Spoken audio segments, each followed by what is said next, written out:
Vamos a hacer un minuto de silencio y aunque la noticia del día es el apagón, el Papa Francisco, el cónclave, mirad, detrás de todas estas noticias que hacen tanto ruido, hay un tema serio en Europa que ya hace 2 años que os lo voy diciendo y que conviene que recemos mucho por él y seamos conscientes, que es que, bueno, pues una serie de gobernantes nos quieren empujar hacia la guerra. Y la guerra no es buena. Como creyentes cristianos nunca podemos apoyar la guerra. Es totalmente contrario a nuestra fe porque siempre hay otras soluciones. Entonces, oremos y ofrezcamos nuestro silencio, nuestra oración por la paz. Que Dios nos libre de una guerra. Jesús, tú muriste para darnos vida. Ayúdanos a acoger tu vida y tu paz. Así sea. La clase de hoy está dedicada a los capítulos 18 y 19 de Juan, la muerte, la pasión y la muerte de Jesús. Y vamos a ver cómo acaba la vida de Jesús de una forma terrible, pero muy coherente con todo lo que ha venido viviendo. En la otra clase vimos esta última cena de Jesús con los suyos. Si recordáis, en esta última cena, que era una cena de Pascua, la cena tomando el Cordero Pascual, recordando la liberación del pueblo, aquel Cordero Pascual que os expliqué que se sacrificaba en el templo, que se ensartaba en 2 varas, en 2 palos en forma de cruz, como un crucificado. Esa cena de Pascua en la que Jesús a sus discípulos les dio aquella última enseñanza, el lavatorio de los pies, la enseñanza del servicio, servirse unos a otros, cuidarse unos a otros. Les dio el mandato del amor, el único mandamiento de Jesús, amaos unos a otros, pero junto a esta enseñanza de amor, Jesús anunció una traición y la negación de Pedro. 2 discípulos de confianza lo van a traicionar, porque una negación es otra forma de traición. Junto al máximo amor que Jesús está ofreciendo a los suyos, esa traición tan dolorosa, esa futura negación de Simón Pedro. Y además Jesús les da esas últimas palabras, esas enseñanzas que vimos, esas perlas preciosas, que les da como legado, como testamento a los suyos, esas enseñanzas de la paz, el camino, la verdad, la vida, esa llamada a la unidad, permaneced en mi amor, esa promesa del Espíritu Santo, ese aviso de futuras persecuciones y esa reiteración del mandato del amor. Lo que tenéis que hacer, lo único que os pido es que os améis unos a otros. Amaos, haced piña, sed unos en el amor, unidos a mí, unidos al Padre, y a partir de ahí saldréis al mundo como discípulos míos. Bueno, después de estas maravillosas enseñanzas, Jesús acaba la cena rezando a su Padre por ellos, por sus discípulos y por todos los que iban a creer en su nombre, es decir, por nosotros, lo vimos el otro día. Bueno, pues, ¿qué pasa cuando acaba la cena? Que Jesús se va a encarar a sus últimas horas. Aquella traición que había anunciado de Judas se va a culminar. Judas ya ha salido. Lo que tengas que hacer, hazlo pronto. Y Simón Pedro pronto lo va a negar. Pero mirad, antes de hablar de la última noche de Jesús, este momento en el que va a ser arrestado, juzgado y condenado a muerte, antes de hablar de su muerte, me gustaría hablaros unas palabras sobre la traición de Judas. Yo creo que todos vosotros os habréis preguntado más de una vez, todo el mundo se lo ha preguntado, ¿por qué Judas traiciona a Jesús? Y mucha gente se lo ha preguntado, desde siempre, y se han dado muchas explicaciones, han corrido ríos de tinta, se han escrito libros. ¿Por qué Judas, siendo uno de los 12, un discípulo de confianza de Jesús, por qué lo traiciona? Incluso ha habido explicaciones como queriendo disculpar a Judas, no era tan malo, en el fondo estaba compinchado con Jesús, entre los 2 se pusieron de acuerdo para programar su muerte, porque Jesús tenía que morir para redimir a los hombres. O sea, se han dado explicaciones muy complicadas, muy raras. O incluso diciendo que Judas, pues que en realidad estaba obedeciendo a Jesús. Cosas un poco extrañas. Pero mirad, los evangelios son muy claros. Lo de Judas fue una traición. ¿Y por qué un amigo traiciona a otro? ¿Alguno de vosotros ha vivido una traición en su vida? Mirad, yo os voy a explicar mi experiencia. Yo en mi vida he vivido 2 traiciones. Una me ha afectado directamente a mí y otra a una persona muy cercana. Y cuando esto sucedió, comprendí perfectamente la traición de Judas. Porque me di cuenta que la traición de Judas es un modelo de todas las traiciones del mundo. Mirad, en todas las traiciones ocurre como la de Judas. Se dan unos aspectos que se repiten. Y yo lo vi en estas 2 traiciones que os comento, y es que es clavado. Mirad, la primera cosa de una traición es que la persona que te traiciona es alguien muy cercano, como Judas. No te traiciona un desconocido o alguien que te es indiferente, no, te traiciona un buen amigo, un familiar, alguien que trabaja contigo, que está contigo cada día, que tú confías en esa persona y que la conoces de años. A veces por celos, envidias. Vamos ahí. La segunda cosa, esa persona, cuando hay una traición, mirad, es muy curioso. Judas llevaba la bolsa, era amiguete del dinero y vendió a Jesús por 30 monedas. Bueno, pues en estas 2 traiciones que yo conozco de cerca, quizás la primera causa de la traición no era el dinero, pero había dinero de por medio. Las personas que traicionan suelen ser amigas del dinero. Suelen ser amigas del dinero y cuando una persona es amiga del dinero, tiene un punto débil por el cual puede traicionar a otros amigos. Tercer punto de una traición, como había dicho Carmen, no te lo esperas. ¿Por qué? Porque el traidor lo lleva a escondidas. Tú no sabes nada. Lo lleva a escondidas y va llevando a cabo su plan. Pero, amigos, te enteras. Te acabas enterando antes de que la traición se complete. ¿Por qué te enteras? Y yo lo sé porque en estos 2 casos que os digo es que nos enteramos. Pues mira, te enteras a veces de casualidad. Alguien se va de la lengua, alguien te avisa, una llamada de teléfono, lo que sea, pasa algo que te enteras. Te enteras y te quedas hecho polvo. Dices, Dios mío, me están preparando esto a mis espaldas. Te enteras. Pero ¿qué pasa? Que no puedes parar la traición por el motivo que sea. Y a veces pasa que es que no la quieres parar directamente porque la persona que te va a traicionar no le quieres hacer daño. Jesús no quería hacer daño a Judas, ¿os dais cuenta? Denunció que alguien lo iba a traicionar, pero no lo delató delante de los demás. No dijo su nombre nunca. Otro aspecto de la traición, y esto se me pone la piel de gallina cuando os lo digo, el beso de Judas. ¿Me creeréis si os digo que en estas 2 traiciones que yo he vivido de cerca hubo un beso? Literal, un beso inesperado, un gesto de afecto, un abrazo que dices, ¿a qué viene esto? Te dan un beso. Te dan un beso. No lo sé, son momentos, no sabría deciros por qué ni cómo, pero hay un beso de Judas. Como para que no sospeches o como para decir, yo en el fondo te aprecio, no te quiero hacer daño, pero te lo voy a hacer. Te lo voy a hacer. Es terrible, hay un beso de Judas. Y bueno, al final todo se desencadena, todo se descubre y la traición, pues claro, duele mucho y se da una ruptura con esa persona, una ruptura que duele.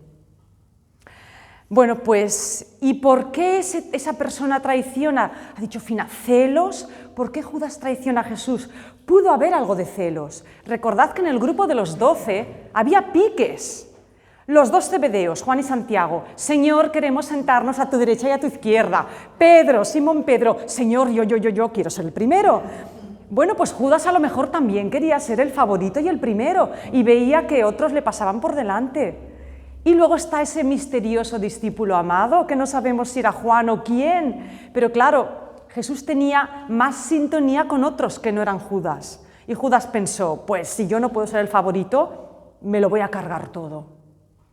Judas perdió el afecto hacia Jesús. Fijaros que cuando María de Betania le ungió los pies a Jesús con perfume, ya Judas estaba enfadado. ¿Por qué? Estaba rabioso porque ella tenía un gesto espléndido hacia Jesús. Ya no tenía amor hacia Jesús, Judas, ya tenía aquella antipatía, por eso saltó de aquella manera. Bueno, el caso es que los 11, los demás discípulos, no se lo pensaban, ninguno de ellos les vino de sorpresa. Tanto es así que Juan el Evangelista dice, es que le entró Satanás dentro. ¿Qué es entrarte Satanás dentro? La gran tentación, el plan deliberado de hacer un mal. No se lo pudieron explicar, pero ocurrió. Bueno, Judas cedió a una tentación y pensó, mira, vendo a mi maestro, yo me gano un dinero y me desmarco de este grupo que no sé a dónde van a ir a parar.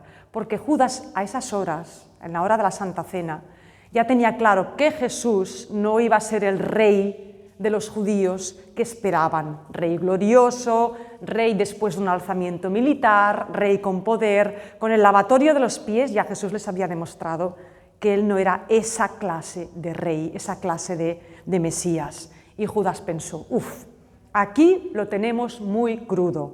Van a venir las autoridades, más me vale aliarme con los jefes de los judíos y salir de todo esto y salvarme la vida. Vete a saber. Bueno, esto para comentaros el tema de la traición. El caso es que Jesús acaba la cena, Jesús con sus discípulos, y deciden ir a un lugar retirado, a donde solían ir a rezar, que es el Huerto de los Olivos. Salen de la ciudad, cruzan el valle del torrente Cedrón, y al otro lado está una colina con olivos, un huerto, y allí estaba esa finca que posiblemente sus dueños eran amigos de Jesús y le dejaban ese lugar.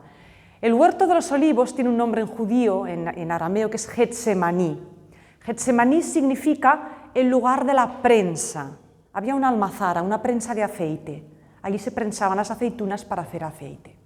Bueno, pues Jesús va allí con los discípulos se echan a dormir y Jesús les pide, eso Juan no lo explica, pero les pide a Pedro, a Santiago y a Juan que recen, que estén velando con él. Y Jesús pasa esa noche de tormento, de angustia, rezando, porque ve venir lo que se le echa encima. Bueno, pues vamos a leerlo. Después de hablar así, es decir, después de todo lo que Jesús había hablado con los suyos, se fue Jesús acompañado de sus discípulos al otro lado del torrente Cedrón, donde había un huerto, y entró allí con ellos. Y Judas, el que lo entregaba, conocía bien este lugar. Claro, hasta entonces aquel era un lugar discreto de refugio, pero ahora Judas ya sabe dónde van y lo va a delatar. Judas conocía bien este lugar porque Jesús y los discípulos se reunían allí frecuentemente.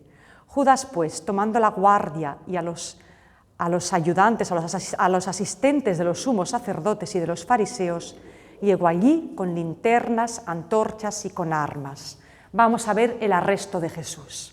¿Qué hace Judas? Va a las autoridades. Mirad, ahora podéis atrapar a Jesús. Es de noche, está con los suyos en este sitio. Id con la guardia, van con la guardia del templo.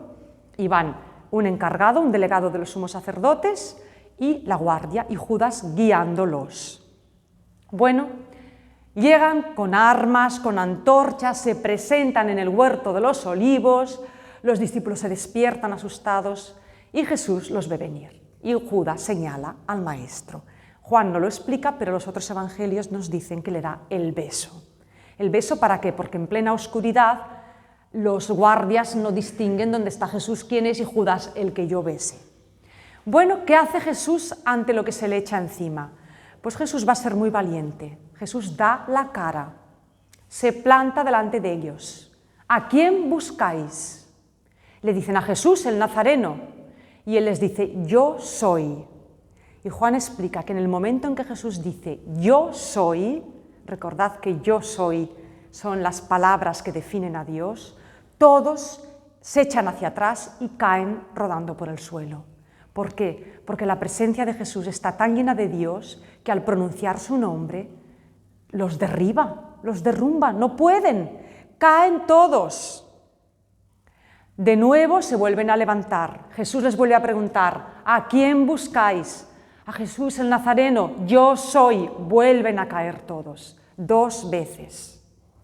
A la tercera vez ya, entonces, lo atrapan. ¿Y qué hace Jesús? ¿Recordáis lo que había dicho Jesús en la Santa Cena, cuando había rezado al Padre? No he perdido a ninguno de los que me has confiado. Jesús dice, si venís a por mí, aquí estoy, pero a estos dejadlos marchar. Dejadlos marchar. Jesús se preocupa porque los suyos queden a salvo. Y Él da la cara con un coraje enorme y deja que lo prendan. ¿Pero qué pasa? Simón Pedro tiene una espada y ve que prenden a su maestro y lo va a defender. Claro que sí, saca la espada y ¡zas! Le corta la oreja al criado del sumo sacerdote. Este criado no era un criado cualquiera, el criado era el mayordomo, el delegado, el representante del sumo sacerdote. Cortarle la oreja a este hombre era casi como cortársela al sumo sacerdote. Y Jesús para a Pedro, dice, Pedro, envaina la espada, envaina la espada. El cáliz que yo he de beber, es decir, la situación que he de afrontar, no la voy a beber, para allá. Y coge la oreja y cura al criado. Su último milagro, su última sanación, lo restaura, dice, respétalos. Con este gesto que está diciendo Jesús a Pedro y a los suyos, no quiero violencia. Es verdad, vienen contra mí con violencia, con armas y palos, pero yo no quiero que respondáis con violencia. En cuanto Simón y los demás ven esto, todos huyen, todos escapan, se van corriendo.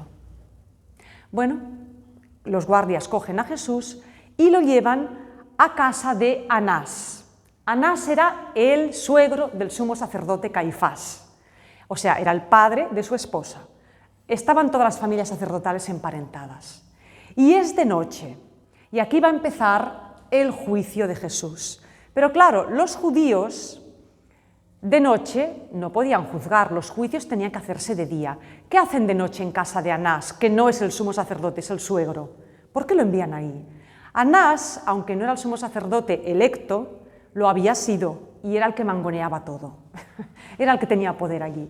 Anás hace como una especie de vista previa, un interrogatorio previo a Jesús antes de llevarlo ante el Sanedrín, que es el juzgado, el tribunal de los judíos. Bueno, y Anás interroga a Jesús. Entonces aquí el evangelista nos va a intercalar 2 escenas. El interrogatorio de Jesús y el seguimiento de Jesús que hacen ¿quién? Pedro y otro discípulo. Nos dice, Pedro y un discípulo que no da el nombre, no sabemos si es el mismo discípulo amado o es un hijo de la familia donde habían cenado en el cenáculo, es alguien que sigue a Jesús. Anónimo, y este conoce a la familia del sumo sacerdote. Entonces este discípulo y Pedro van hasta la casa de Anás. La casa de Anás era un enorme palacio con un patio porticado grande, con guardianes en la puerta, y entonces este discípulo habla con la guardiana de la puerta, la criada, y dice, déjanos pasar. Y la criada, sí, pasad, que os conozco. Pasa el discípulo y pasa Simón Pedro. ¿Por qué Pedro quiere saber ¿a dónde va a parar todo esto? ¿Qué será del maestro? ¿Qué está ocurriendo mientras Anás empieza a interrogar a Jesús? Pues que en el patio del sumo sacerdote encienden fuego para calentarse los guardias, los criados, y ven a Simón Pedro. ¡Ay!, le dice la criada, ¿tú eres uno de esos, ¿no?, que iban con Jesús. Y Pedro, no, mujer, ni hablar, no, yo no sé nada, yo no conozco a ese hombre. Están interrogando a Jesús, están interrogando a Pedro. Jesús va a dar un testimonio claro y sincero, abiertamente. Pedro va a negar a su maestro. ¿Y qué le preguntan a Jesús? Bueno, pues el sumo sacerdote interroga a Jesús y le pregunta por su doctrina, que has enseñado, porque intenta guardar las formas, intenta averiguar, intenta sacar algo con lo que poder acusar a Jesús. ¿Qué le dice Jesús? Bueno, ¿queréis hacer las cosas bien? ¿Me queréis juzgar? Llamad a testigos. Yo he predicado abiertamente en el templo cada día. Llamad a la gente que me ha escuchado. Preguntadles lo que he dicho. Yo nunca he dicho nada a escondidas. Entonces, un criado abofetea a Jesús. Ya está bien, así no se le contesta al sumo sacerdote. Jesús, bueno, ¿he hablado mal o no? ¿Por qué me maltratas? Es verdad, es una injusticia, es un juicio amañado, precipitado y además maltratando al reo.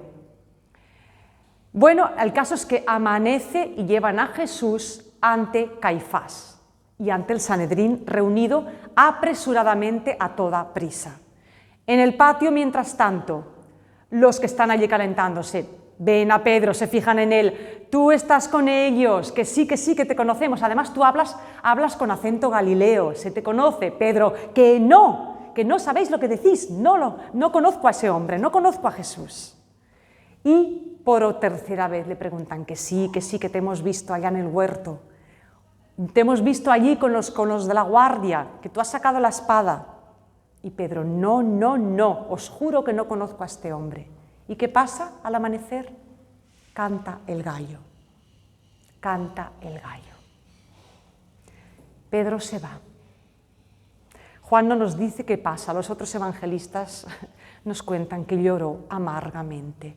Se ha cumplido la traición de Judas, se ha cumplido la negación de Pedro. Jesús es interrogado de nuevo ante el sumo sacerdote, lo maltratan, él declara, pero al final, pues claro, él abiertamente ha hablado de su relación con Dios, con el Padre Dios. Y entonces los sumos sacerdotes, Juan no entra tanto en detalles, los otros evangelistas sí explican más lo que Jesús declara, y al final dicen, oye, es reo de muerte, Jesús tiene que ser condenado a muerte, ha de morir porque es un blasfemo, se ha igualado a Dios, ha hablado contra el templo, ha hablado contra la ley, reo de muerte. ¿Pero qué pasa? Y ahora nos podemos preguntar, vamos a ver, estos sacerdotes llevan tiempo detrás de Jesús, han estado 2 veces a punto de apedrearlo, ¿por qué ahora no cogen y lo apedrean? ¿Por qué Jesús muere crucificado? Jesús ha sufrido un juicio religioso. Los sacerdotes lo han condenado por igualarse a Dios y por oponerse al templo. Son todo motivos religiosos. ¿Por qué no agarran y lo apedrean?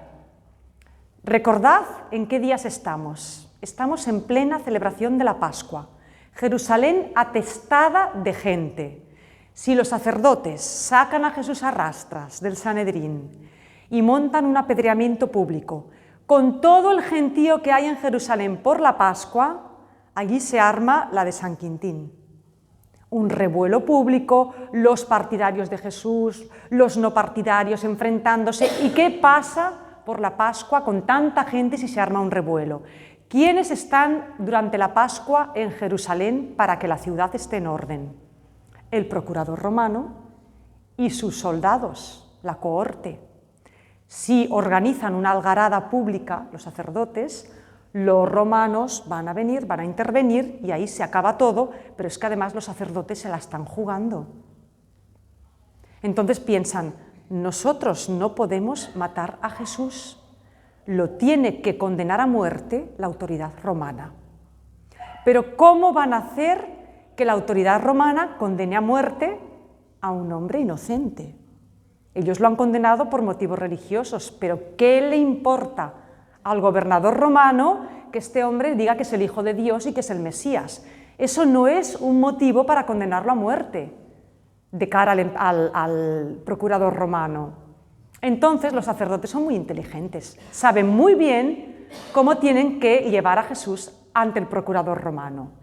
Lo llevan a casa de Poncio Pilato. ¿Qué es casa de Poncio Pilato? El pretorio, la Torre Antonia, una fortaleza junto al templo de Jerusalén.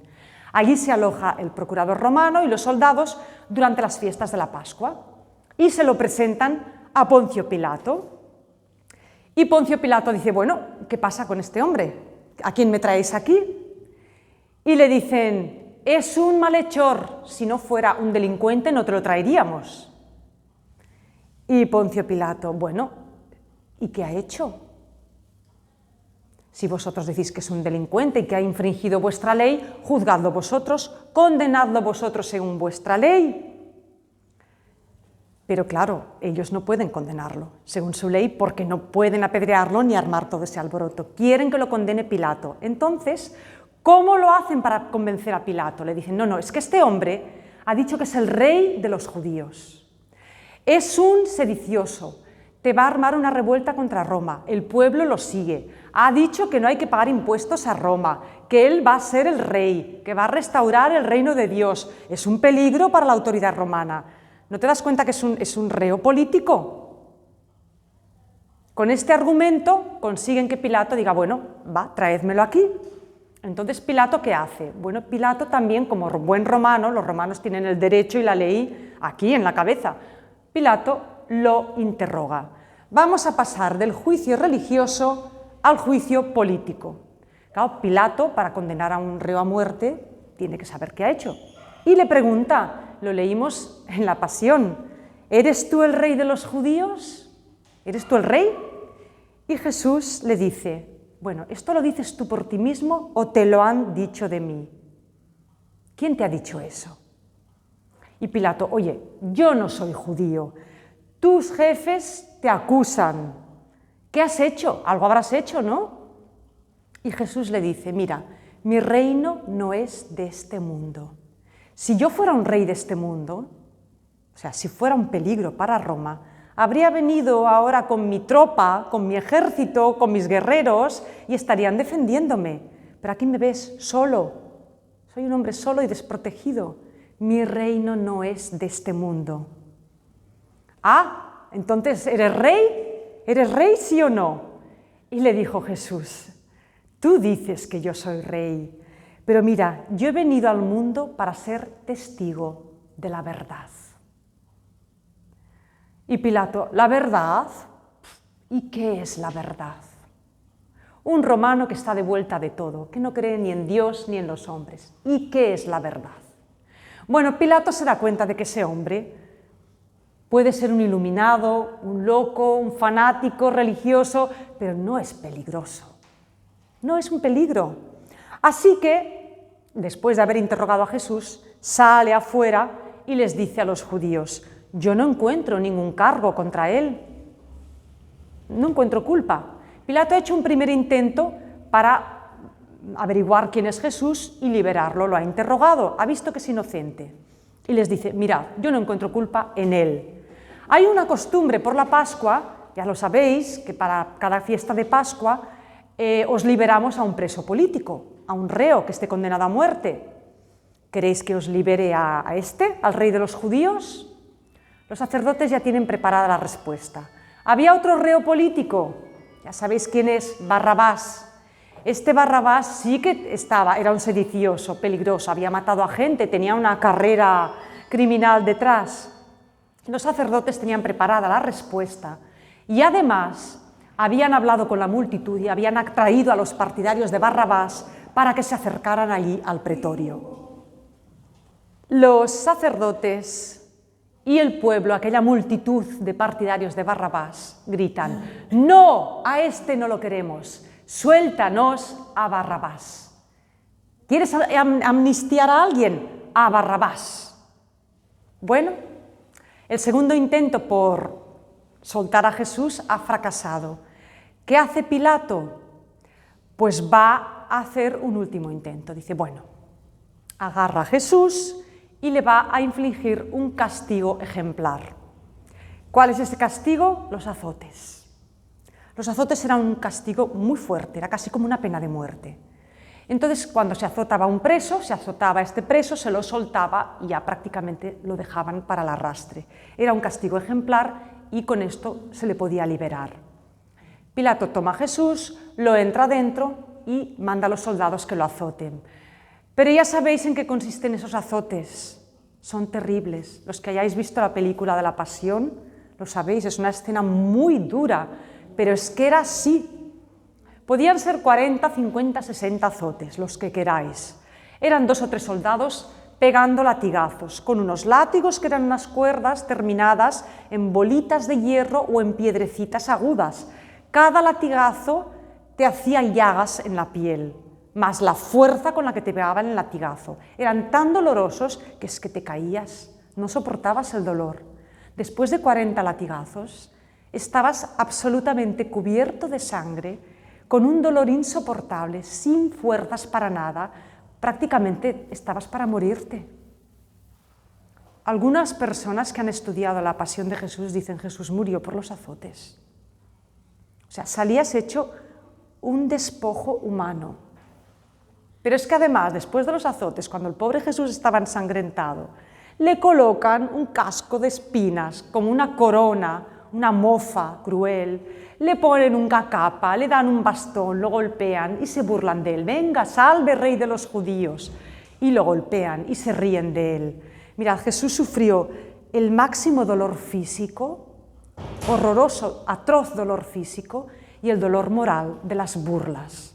Pero es que Jesús llevaba un dolor moral muy fuerte antes de lo que le empezaran a azotar.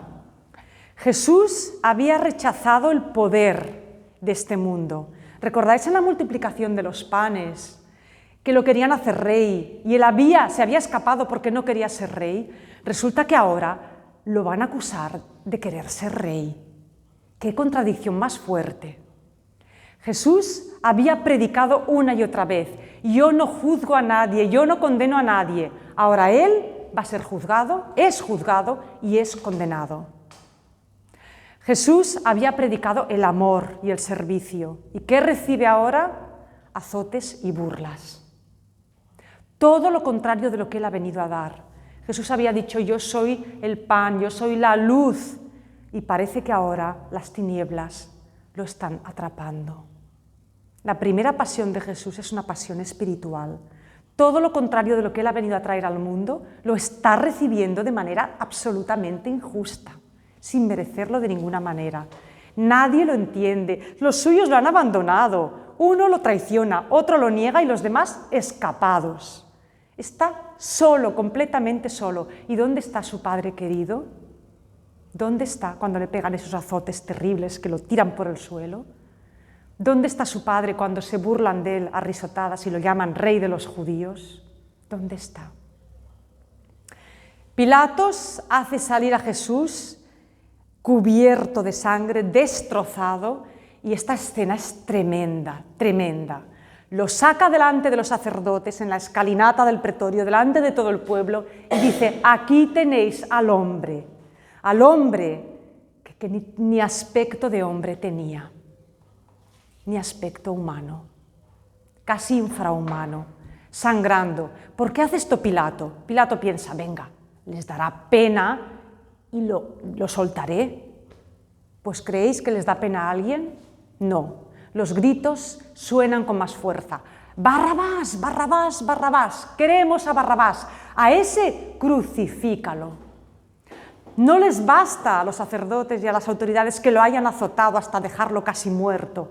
Quieren que lo crucifiquen, quieren que lo cuelgue de un palo para que todo el mundo lo vea colgado y expuesto y todo el mundo vea que aquel hombre es un criminal, es una vergüenza, para que todo el mundo escarmiente y a ningún discípulo se le ocurra seguir sus pasos. Escarmiento, vergüenza, castigo. Bueno, Pilato vuelve a decir: es que no encuentro culpa en él, os lo he traído aquí, no es culpable, yo lo encuentro inocente. Crucifícalo, crucifícalo. Por última vez Pilato vuelve e interroga a Jesús. Yo no sé cómo Jesús debió responderle, pero le dijo: a ver, ¿de dónde eres tú? ¿De dónde eres tú que te llaman rey? Y Jesús al final le dice: mira, tú no tendrías ningún poder si no te fuera dado de lo alto. De lo alto. Pilato ya piensa: estoy tocando contra el cielo.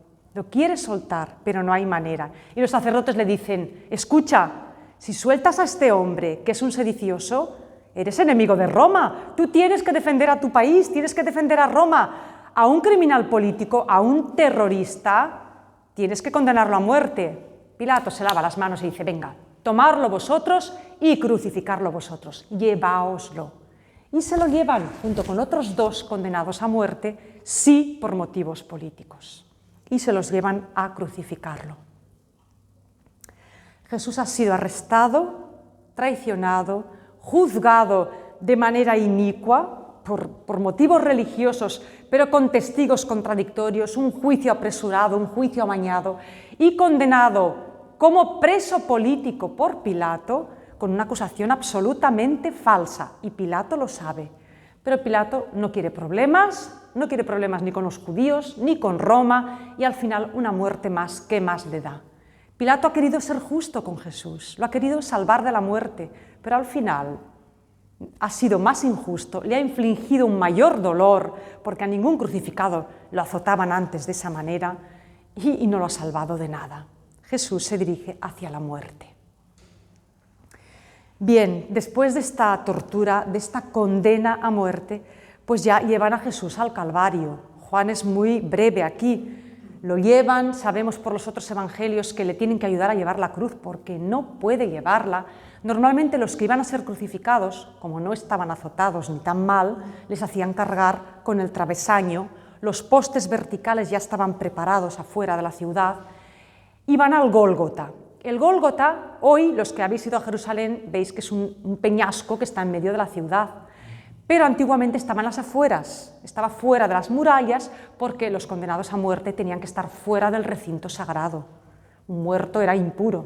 Entonces el Gólgota era una colina fuera de la ciudad. Gólgota quiere decir calavera, una colina en forma de cráneo, un peñasco pelado. Y encima de la colina pues estaban los postes para clavar a los crucificados. ¿Qué ocurría con las crucifixiones? Pues antiguamente, esto es muy cruel, pero antiguamente una ejecución pública era un espectáculo, todo el mundo iba a verlo. Pues una gran multitud, además con las fiestas de la Pascua aún más, una gran multitud sale de la ciudad, a ver qué pasa, a ver a quién crucifica, mira, pero si es Jesús, el Nazareno, el Galileo, bueno, toda una multitud. Y entre esa multitud, a lo lejos, están las mujeres. María, la madre y las mujeres que seguían a Jesús y el discípulo amado. Bueno, Jesús llega hasta la cruz como puede y allá en el Gólgota pues fijan a los tres reos políticos a la cruz. Suben el travesaño y la crucifixión solía ser o atados o clavados. Sabemos que en el caso de Jesús fueron clavos que no son en las manos, sino entre los dos huesos, entre el radio y el cúbito, porque si no se desgarraría todo, pero posiblemente también lo agarraron con cuerdas, porque si no el peso del cuerpo no te aguantan 2 clavos, y abajo en los pies 2 clavos más. La crucifixión en sí ya es una tortura. ¿Por qué? Porque como estás sujeto, no cuelgas. Si solo colgaras hacia abajo, los médicos dicen que los pulmones te acabarían asfixiando, te acabarías muriendo por asfixia, pero como estás sujeto por abajo, no te acabas de morir. Y la tortura puede durar horas y horas. En la película de la Pasión la habéis visto, con las aves de rapiña sobrevolando, y a veces era peor porque venían hasta perros y hasta alimañas. Era horrible. La idea de la crucifixión es que estuvieran días expuestos al horror y a la vergüenza para que la gente al verlos pasar dijera: uy, mira lo que pasa si te enfrentas a Roma. Eran castigos ejemplares. El pobre Jesús además está ensangrentado y moribundo ya, está en las últimas. Bueno, ¿qué pasa al pie de la cruz? Al pie de la cruz pasan 3 cosas. Mirad lo que es la vida. El mundo es muy cruel. En el mundo ocurren tragedias, hay muertes y otras personas que mientras unos mueren de dolor, otros están distraídos, pasando el tiempo. ¿Quiénes van a acompañar la crucifixión? Los soldados. Bueno, los soldados hacen su trabajo, clavan a los 3 y luego a esperar. ¿Y qué hacen? Se aburren. Y lo primero que hacen es sacar los dados y jugarse las prendas de ropa de los crucificados. Porque esto era la costumbre. A los crucificados los crucificaban desnudos, les quitaban todas las ropas, los colgaban allí y las ropas pues se las repartían los soldados, la ropa tenía su valor. Y se reparten también las ropas de Jesús. Y cuando llegan a la túnica de Jesús, pues lo sabemos, era una túnica muy bien hecha, sin costuras, de una pieza, dicen: qué pena que nos la partamos entre los 3, vamos a jugárnosla y nos la quedamos entera. Y se la juegan a los dados. Unos soldados aburridos jugando a los dados. al pie de 3 hombres que están ahí, en las últimas, al pie del pobre Jesús agonizando. Pero al pie de la cruz también se acercan las mujeres, sobre todo María, su madre. Imaginaros el dolor de María viendo así a su hijo. María la Magdalena, su primera discípula, la discípula fiel. Otra María, mujer de Cleofás. Este Cleofás no sabemos si era pariente de Jesús, alguien muy cercano. Y el discípulo al que Jesús amaba, el que se había reclinado en su pecho. 3 mujeres y un discípulo, los únicos que lo han seguido. ¿Y qué hacen? Nada, estar allí. Pero Jesús aún tiene fuerzas para preocuparse por las personas que más le importan. Y le preocupa a su madre. ¿Y qué le dice a su madre? Mujer, ahí tienes a tu hijo. Y al discípulo amado, ahí tienes a tu madre. Y dice que el discípulo la acogió en su casa, consigo. ¿Por qué hace esto Jesús? La madre de Jesús, María, ya tenía familia. Según los evangelios, Jesús tenía otros hermanos. Pero Jesús quiere que su madre forme parte de la nueva familia de sus seguidores. Quiere que su madre esté con el discípulo amado, con sus discípulos, que su madre entre a formar parte de esta nueva familia que no es de sangre, sino de espíritu. Por eso dice, madre, vete con ellos, estate con ellos. Y al discípulo, acógela contigo, con el grupo de los discípulos. Es la última voluntad de Jesús, es como su herencia. Pero también le está diciendo al discípulo amado, tú vas a ocupar mi lugar con mi madre. Tú vas a ser ese hijo amado que pierde mi madre ahora. Se preocupa por ellos.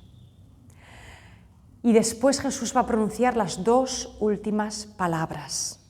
Está en la cruz, agonizando en las últimas, y dice, tengo sed. El que había dicho, yo soy el agua viva ahora tiene sed, se está muriendo de sed, se está abrasando. ¿Y qué le dan? Pues allí tienen un vaso lleno de vinagre. ¿Por qué tenían vinagre allí al lado de las cruces? Porque el vinagre es un anestésico. Y se lo daban a los reos condenados a muerte.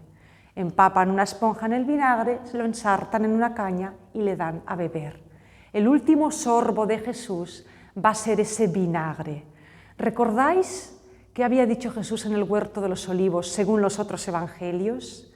Padre, si puede ser que pase de mí este cáliz.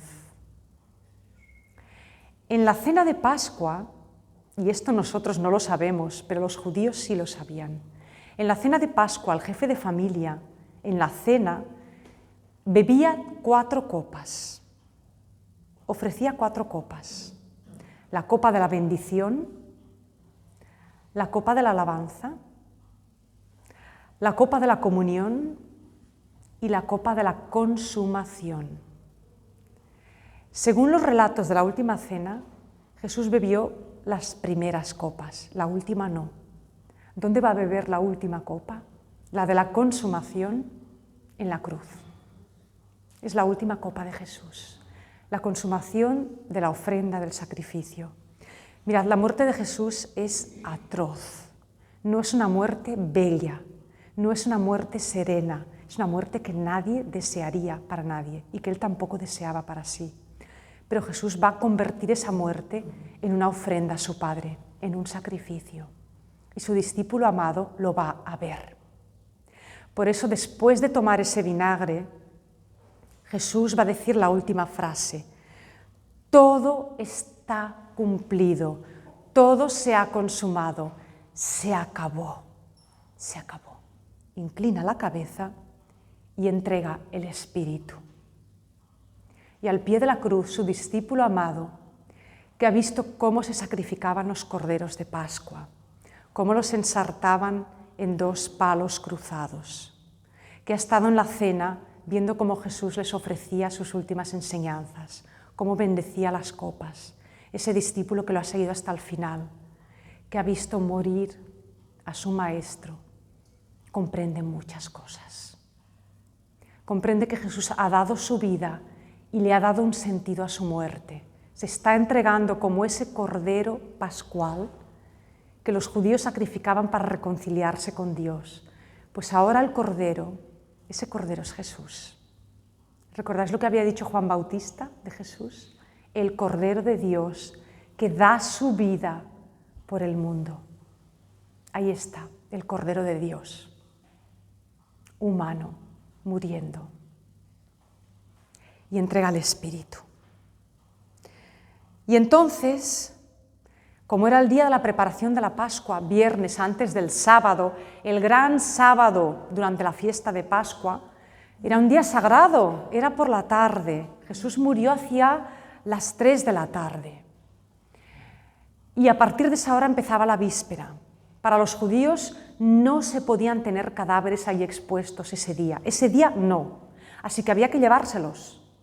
¿Qué hacían con los crucificados? Los que estaban vivos, ¿cómo acelerar su muerte? Partiéndoles las piernas. Van los soldados, les parten las piernas a los 2 presos y se los llevan para arrojarlos a una fosa. Llegan a Jesús y ¿qué pasa con Jesús? Ya está muerto. No hay que partirle las piernas. Los corderos sagrados que debían sacrificarse ante Dios debían ser enteros. A Jesús no le van a partir ni un hueso. Como ven que está muerto, para comprobar por si acaso está muerto, un soldado le atraviesa el costado con una lanza. Y el discípulo que está a su lado, al pie de la cruz, ve que sale sangre y agua. Sangre y agua. La sangre y el agua son signo de la vida. El agua viva, la sangre es el símbolo de la vida. Jesús, todavía aún muerto, todavía puede dar vida. De su cadáver puede salir una señal de vida. Mirad, hay una poesía preciosa de Unamuno. Os recito unos versos que dice así: de tu cuerpo, Señor, que es cumbre de la vida, resbalan cristalinas aguas puras, reflejo claro de la luz celeste, para regar cavernas soterráneas de las tinieblas que el abismo ciñe. Esa agua pura que resbala del cuerpo de Jesús, que es la cumbre de la vida, va a dar vida a las tinieblas, a los que viven en la oscuridad. Aún muerto Jesús puede dar vida. Pero además, ¿qué ve ese discípulo? Ese discípulo que ha ido a ofrecer el cordero por Pascua, que ha visto cómo de las paredes del templo, de los canales del templo, salía la sangre de los corderos y se mezclaba con el agua del torrente. Del templo sale sangre y agua, pues ve que del cuerpo de Jesús mana sangre y agua. El cuerpo de Jesús es el nuevo templo. Es el nuevo templo de Dios. Y de él salen sangre y agua, y comprende muchas cosas el discípulo, lo comprende todo.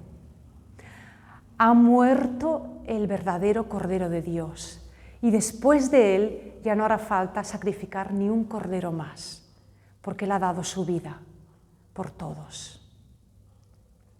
Bueno, Jesús muere, lo bajan de la cruz. ¿Y los soldados qué harían con el cadáver de Jesús? Pues lo llevarían con nosotros a la fosa común. Pero en ese momento aparecen 2 personajes, 2 amigos secretos de Jesús, 2 miembros del Sanedrín. Uno es José de Arimatea, un miembro de la casta sacerdotal, que no estaba de acuerdo con la muerte de Jesús. José de Arimatea va a pedir permiso a Pilato: déjame llevarme el cuerpo de Jesús. Pilato: llévatelo. Y José de Arimatea va con sus criados, descuelgan el cuerpo, lo envuelven en un lienzo y se lo va a llevar a un sepulcro. El otro personaje, ¿quién es? Nicodemo, el fariseo, el que había hablado de noche con Jesús. Nicodemo, ¿qué trae? José de Arimatea pone la tumba y pone los lienzos para envolver a Jesús. Nicodemo trae, dice, 100 libras de mirra y áloe. La mirra es un perfume para los enfermos y para los cadáveres, y el áloe es otra sustancia buena y curativa. Pero ¿sabéis lo que son 100 libras de las de entonces? 30 o 40 kilos. Trajo un saco de perfumes. Se llevan el cadáver de Jesús, detrás las mujeres, María Magdalena, observando, siguiendo, a ver cómo hacen. Podemos imaginar que al pie de la cruz quizás su madre lo recibió en brazos. La que lo había tenido en brazos de niño ahora lo tiene en brazos muerto. Quizás María Magdalena le besó los pies por última vez. ¿Quién sabe? Se lo llevan. ¿A dónde se lo llevan? A un sepulcro nuevo, sin estrenar, que es una cueva que está en un huerto, al lado del Gólgota, al lado de esa montaña. Fijaros en los detalles, esto es muy importante. Un huerto, un jardín, dicen algunas versiones. Jardín, huerto, es la misma palabra que designa el jardín del Edén, el jardín del paraíso. Un jardín, el lugar donde empieza todo. Y una tumba nueva. ¿Qué es una tumba nueva? Es una tumba, podríamos decir, virgen, una tumba donde no ha habido ningún muerto. Y además una tumba de un personaje importante, como José de Arimatea. Jesús hemos visto que ha muerto como un criminal, injustamente condenado a muerte como un sedicioso, pero lo van a enterrar como un rey, en un sepulcro de un hombre rico. Que ¿cómo eran estos sepulcros? Pues imaginaros los mausoleos de hoy. No era un nicho ni era un agujero en la tierra, era como una cámara excavada en la roca. Había una primera habitación, como una salita, donde se reunían los familiares a velar al difunto. Había como una mesa o un banco de piedra donde se ponía el cadáver. Allí en esa mesa se velaba el cadáver, se lo preparaba para embalsamarlo con perfume, se lo vendaba y después, con el perfume y bien vendado, bien envuelto, se lo pasaba a otra habitación más adentro, otra cámara más interior del sepulcro, donde estaban los nichos, y ya se lo metía en un nicho. Bueno, pues a Jesús lo llevan a la cámara mortuoria, la primera de todas, y lo dejan allí, en el banco de piedra, y se van a prisa, porque es la víspera de Pascua, no pueden tocar cadáveres, tienen que volver a casa corriendo. Lo dejan cubierto con la sábana, el perfume allí al lado, el sudario enrollado preparadito, y dicen, volveremos. Pero ahora tenemos que volver, hay que celebrar la Pascua, día de reposo, pasada la fiesta. Las mujeres dicen, pasada la fiesta, nosotras volveremos a preparar y a envolver y a perfumar el cadáver de Jesús. Y se van y lo dejan envuelto en esa sábana. Los expertos que han estudiado la sábana santa han visto que ese tejido de la sábana santa es un tejido de lino con un tramado en forma de trenza muy especial que era típico de Jerusalén, de Tierra Santa, de la época de los judíos, del siglo I. Y era un tejido tupido muy bueno, no era una tela cualquiera, era un lienzo muy fino, de mucha calidad, que se utilizaba, ¿sabéis para qué? Para confeccionar las túnicas de los sacerdotes. En un tejido de la máxima calidad envuelven a Jesús, con perfumes y en una tumba nueva. Mirad, cuando a Jesús lo meten en esa tumba, en el seno de la tierra, es como prepararlo para su segundo nacimiento. Jesús había sido gestado en el seno de una mujer virgen, era el hijo primogénito, y ahora va a entrar en una tumba donde nadie ha estado antes. Y allí ponen a Jesús, depositan su cadáver. Jesús va a pasar allí un tiempo, va a conocer la muerte, está muerto de verdad y va a bajar al mundo de los muertos. Cuando en el credo decimos Jesús descendió a los infiernos, no se refiere a los infiernos de los demonios, se refiere al mundo de los muertos. El infierno es el mundo, el inframundo, el mundo inferior, que en la antigüedad se pensaba que estaba debajo de la tierra. Desciende a la muerte, muere totalmente. Y allí va a pasar al menos el día de la Pascua y un poquito más, en el total silencio. Y aquí acaba la primera parte de la vida de Jesús, la vida terrena de Jesús. hemos visto cómo ha sido arrestado a traición, ha sufrido un juicio religioso por igualarse a Dios, ha pasado a una condena civil porque no querían condenarlo por ser el Mesías ni por igualarse a Dios. Tuvieron que acusarlo ante Pilato de ser un sedicioso, un terrorista, podríamos decir hoy, y con esa condena civil Jesús ha sido flagelado y crucificado. Por eso Jesús muere de esta manera, porque si no hubiera muerto apedreado, como murió Esteban, el primer mártir. Entonces Jesús pasa por la tortura, Jesús conoce el máximo sufrimiento físico, el máximo sufrimiento moral, el abandono de los suyos, la soledad tremenda, y muere crucificado, una muerte vergonzosa y terrible. Pero después es sepultado con dignidad, con mucha dignidad, por esos dos discípulos que lo recogen y lo llevan a su último reposo. Claroscuros de esta pasión de Jesús. Os lo he comentado antes, Jesús ama a los suyos hasta el extremo. Los suyos lo abandonan y lo traicionan. Jesús vino a salvar el mundo condena a Jesús. Jesús vino a traer la luz y las tinieblas parece que lo quieren atrapar. Jesús había renunciado al poder, a la realeza, y van y lo condenan por ser el rey de los judíos, entre comillas. Mirad, en el letrero de la cruz de Jesús, sabéis que en los letreros de las cruces, de nuestras cruces siempre pone INRI. Bueno, es una abreviatura, INRI, quiere decir Jesús el Nazareno, rey de los judíos. En las cruces de todos los crucificados se ponía en un cartelito el motivo de la condena. Y Pilato mandó clavar el motivo de la condena de Jesús. ¿Y qué puso? Jesús, el Nazoreo, rey de los judíos. Nosotros en nuestras Biblias leemos el Nazareno, pero si vamos al texto original griego, no dice Nazareno, dice Nazoreo. ¿Qué es Nazoreo? ¿Es lo mismo que Nazareno? No es lo mismo. Y para eso hay que saber hebreo, pero yo os lo voy a explicar. Jesús el Nazoreo. Si hubiera dicho Jesús el Nazareno, Nazareno es de Nazaret, Jesús el Galileo, rey de los judíos, pero no, dice Nazoreo. Nazoreo viene del hebreo Nazir, que es muy parecido a Nazareno. ¿Y qué quiere decir Nazir en hebreo? El consagrado de Dios. Ese es el motivo religioso de la muerte de Jesús. Jesús muere porque se ha presentado ante su pueblo como el ungido de Dios y no lo han aceptado.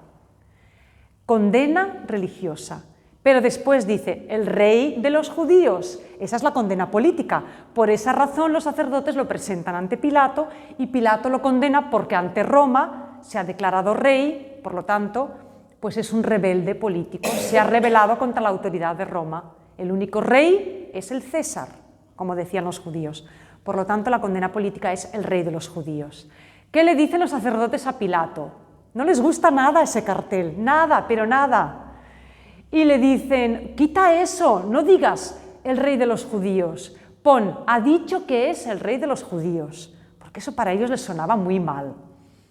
Pero Pilato ya está harto de los sacerdotes y ha dicho, dejadme en paz, lo escrito, escrito está, y es profético. Porque Jesús, no de esa manera real, política, pero sí Jesús, queda como rey de los judíos, efectivamente. Y ese es el motivo de la condena. Fijaros qué terrible que Jesús, además de ser condenado y de padecer tanto, le quitan la fama. Le quitan la fama.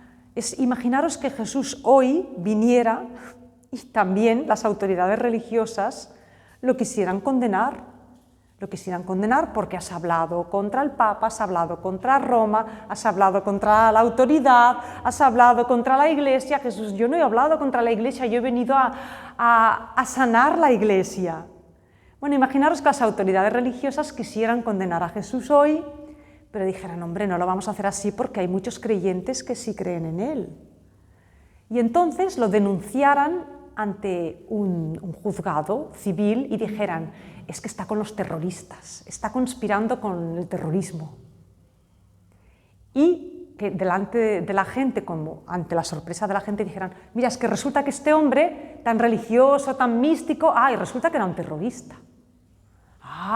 Por algo lo han condenado, claro. Qué vergüenza, ¿verdad? Y qué triste. Pues este fue el caso de Jesús. Sin ningún motivo supieron apañárselas para convencer a Poncio Pilato. Esa fue la pugna de los judíos con Poncio Pilato. Pero como sabemos todos, esta no es la última palabra ni el final de la historia. En la próxima clase veremos qué sucede después. Y gracias a eso estamos nosotros aquí, porque mirad, si la historia de Jesús acaba con la muerte y la resurrección no es más que fantasía o un símbolo, no estaríamos ahora aquí. Sería una historia trágica la de Jesús, sería la historia típica del hombre bueno que se enfrenta a la autoridad malvada y muere víctima, aplastado por el poder. ¿Y cuántas personas han muerto así? En la historia continuamente ha habido héroes, gente buena, que se han enfrentado al poder, que han querido ayudar a la gente sencilla y el poder los ha aplastado. Héroes, víctimas, trágicos, que han perecido por esto. Qué triste sería si la historia de Jesús hubiera acabado así. Uno más, una víctima más. Hoy nadie se acordaría de él, no hubiera pasado a la historia. Sus discípulos se hubieran dispersado totalmente y no hubieran continuado su trabajo, su tarea. Pero es que pasó algo más. Pasó algo más. Pero hasta aquí la historia de Jesús. De momento, Jesús había recogido unas palabras del profeta Zacarías. Heriré al pastor y las ovejas se dispersarán. El pastor es Jesús. ¿Quiénes son las ovejas? Sus discípulos. Jesús es muerto, es herido. ¿Y qué hacen sus discípulos? Se dispersan, escapan. Y esto, gente, pasa. Cuando a un pastor de un rebaño le pasa algo, ¿sabéis lo que ocurre? Imaginaros un pastor, y esto lo he leído en un libro muy bonito, sobre una religiosa ermitaña que es pastora de ovejas. Y ha escrito un libro precioso explicando su experiencia como pastora con las ovejas, con el rebaño, y luego sacando unas conclusiones y unas reflexiones teológicas. Muy bonito. Y esta religiosa, esta pastora, dice, es que esto pasa. Tú vas con el rebaño, a ella le pasó un día, iba caminando con el rebaño y resulta que tropezó con unas peñas y se cayó monte abajo, se despeñó, se hizo daño. ¿Qué creéis que hicieron las ovejas cuando vieron que la pastora se caía y se hacía daño? Fueron a ver qué pasaba. Se fueron corriendo, estampida total. Se marcharon todas, unas por aquí, otras por allá. Se fueron en desbandada. No fueron a ayudarla, en desbandada. Se asustaron y se marcharon. Exactamente lo mismo que pasó cuando murió Jesús con sus discípulos. Se asustaron y en desbandada. Así fue. El cordero muerto, sacrificado, el pastor muerto y las ovejas en desbandada. Pero este pastor bueno volverá a recoger a sus ovejas. Lo veremos. Gracias por escuchar. Gracias. Sí, miren, Rosé. Gracias.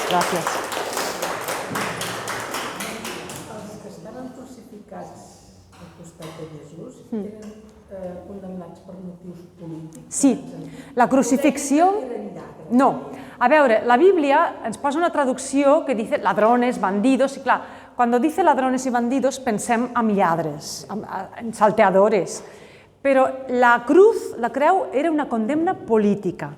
O sea, los crucificados siempre eran reos políticos. Entonces, no es que fueran bandidos de robar, no. Eran sediciosos, eran lo que hoy diríamos revoltosos, políticos, terroristas. Habían montado alguna revuelta de tipo político contra Roma, una revuelta popular o algo así. Tanto Barrabás como los otros dos eran presos políticos. Porque si hubiera sido otro tipo de pena, otro tipo de delito, no habrían acabado en la cruz. La condena de la cruz siempre es una condena política. Por eso, claro, uno dice, ¿por qué Jesús muere crucificado? Porque lo hicieron pasar por preso político. ¿Y no sé de los amigos estos de Marta, Lázaro y esto no hablan? No se habla, solo se habla de María, María de Cleofás, María Magdalena y el discípulo amado. A ver, a lo mejor estaban en Betania. Puede ser que estuvieran en Betania porque ellos no estaban en Jerusalén, ellos vivían en otro pueblo. No se sabe, no se habla de ellos. Pero a lo mejor, quién sabe, a lo mejor, pues Lucas dice que había muchas mujeres de las que seguían a Jesús, de lejos mirando, de lejos porque claro, allá estaban los guardias y los soldados.